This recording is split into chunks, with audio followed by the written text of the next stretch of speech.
प्रिय विद्यार्थियों, आज मैं आपके लिए सबसे बेहद खूबसूरत टॉपिक एरोपोनिक्स के बारे में आप लोगों को बताऊंगा।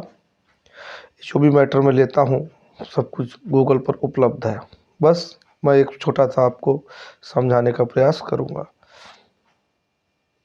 कई बच्चों के फ़ोन आए थे, सर इस पे कुछ बताइए, तो मैंने एक प्रयास किया है। एरोपोनिक फार्मिंग खेती की एक ऐसी तकनीक है जहां मिट्टी के बिना हवा में पौधे उगाए जाते हैं।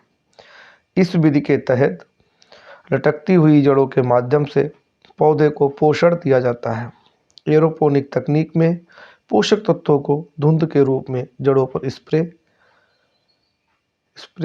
करा जाता है। अभी ये आगे और क्लियर हो जाएगा। मैंने कुछ पिक्स ली हुई हैं, उनसे मैं समझाने का प्रयास करूंगा। देखो, एरोपोनिक और हाइड्रोपोनिक्स दोनों लगते एक जैसे हैं, लेकिन दोनों की ही टेक्नोलॉजी अलग अलग है। लेकिन दोनों ही सॉइललेस मीडिया में उगाए जाते हैं। The biggest advantage of aeroponics, aeroponics का सबसे बड़ा फ़ायदा क्या है? जो इसकी जड़ें होती हैं लटकती हुई, एक्सपोज टू एयर, हवा में रहती हैं। इससे कभी भी इस तरीके की टेक्नोलॉजी या तकनीकी में पौधे को ऑक्सीजन की कमी महसूस नहीं होती। सबसे बड़ा फ़ायदा। अब इसके कुछ हानियाँ देख लेते हैं। It's disadvantage, high initial construction cost. जब हम इस सिस्टम को सेटअप करते तो उस समय हमें बहुत सारा पैसा चाहिए होता है। दूसरा, high maintenance of the system. जब भी हम इस सिस्टम को कहीं पर सेटअप करते हैं तो हमें उसके मेंटेनेंस के लिए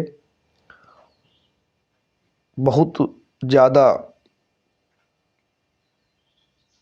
ध्यान रखने की आवश्यकता होती है।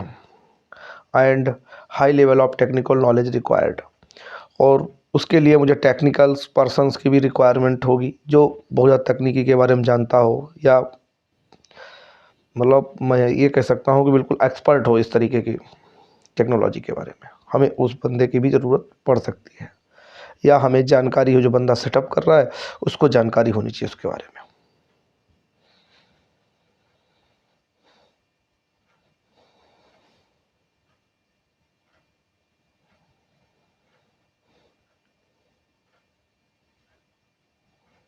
These are the some peaks aeroponics.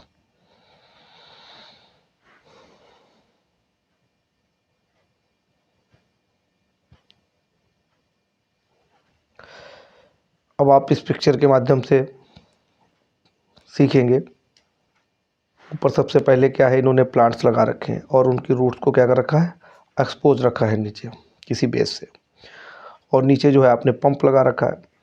उस पंप में ही क्या, पंप जो है प्रेशर देगा नोज़ल को, और नोज़ल जो पानी लेगा उसी में क्या होगा, न्यूट्रिएंट हमारा सारा पड़ा हुआ होगा जो भी पौधे के लिए रिक्वायरमेंट होगा। तो उस न्यूट्रिएंट को हम उस बेसमेंट में मिला देते हैं। फिर हम क्या करते हैं, धुंध के रूप में इसमें बहुत बारीक पानी, आप समझ सकते हो बाष्प के तरीके से, बिल्कुल बाष्प जो वेपर उड़ता है उस रूप में इसको हम देते हैं। प्रेशर से नोजल से पौधों को मिलता रहता है। आशा करता हूँ आपको कुछ समझ में आ रहा होगा। नेक्स्ट फिगर में हम देखते हैं।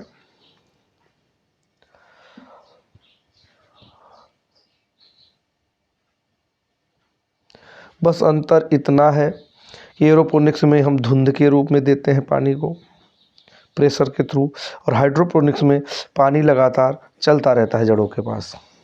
इसमें लगातार पानी नहीं चलता है।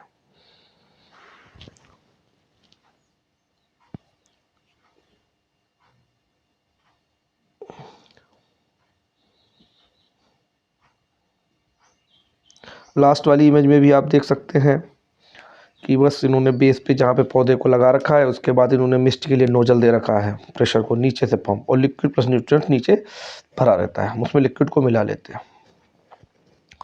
कुछ ध्यान रखने वाली बातें ये है कि पानी के पीएच का हमें ध्यान रखना है। ईसी, इलेक्ट्रिकल कंडक्टिविटी का ध्यान रखना है हमें।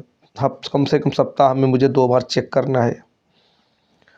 उसके बाद पंप की सफाई भी चाहिए, जहाँ पर आप पानी भर रहे हो उस टैंक की भी मुझे सफाई करनी होती है। इन कुछ चीज़ों का मुझे बेसिक ध्यान रखना चाहिए। Thank you.